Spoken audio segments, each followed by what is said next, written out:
Si. Et je voudrais poser une question à M. Balavoine.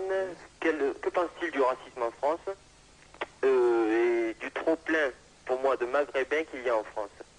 Du trop-plein de Maghrébins, ce qu'on dit les maghrébins, les arabes, car j'ai habité un quartier chaud de Marseille, et les arabes, bon, moi, personnellement, j'en ai marre. Hein. Est-ce que, je m'excuse, est-ce que le caméraman peut faire un gros plan sur les personnes qui sont derrière moi? C'est possible? Voilà. Monsieur, est-ce que vous voulez que je demande à ces gens-là de sortir de la pièce ou est-ce qu'ils peuvent rester? Non, pas à ce point, mais non, je pense... Bon, je vais vous dire quelque chose. Il faut savoir que les Maghrébins et autres sont rentrés en France pour l'exploitation financière. Ça veut dire qu'à l'époque où c'était l'euphorie économique dans les pays européens, y compris en France, ça arrangeait bien les exploiteurs de main-d'œuvre de faire rentrer de la main-d'œuvre moins chère.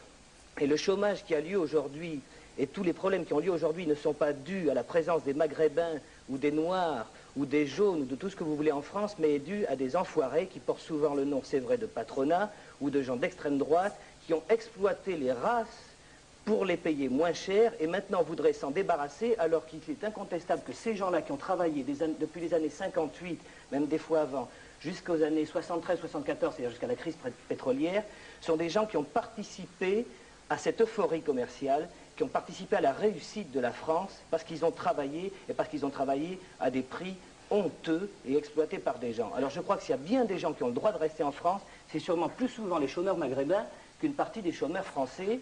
Et ça, que ça soit clair. Moi, c'est ce que je pense. Et en plus, là, je deviens, comme vous dites, des fois, je dis c'est très bien. C'est odieux. Mais vous êtes là pour dire ce que vous pensez. Est-ce que je peux vous poser une question, monsieur? Parce que comme je pense que vous êtes sincère, et vous ne vous croyez pas raciste, vous? Pas tout à fait. Non. Ah ouais. Donc, pourquoi? Non, mais c'est très honnête, au contraire, de dire qu'il ne se croit pas tout à fait raciste. Donc, il n'ose pas dire, il pense qu'il ne l'est pas, et en même temps, il a l'impression de faire du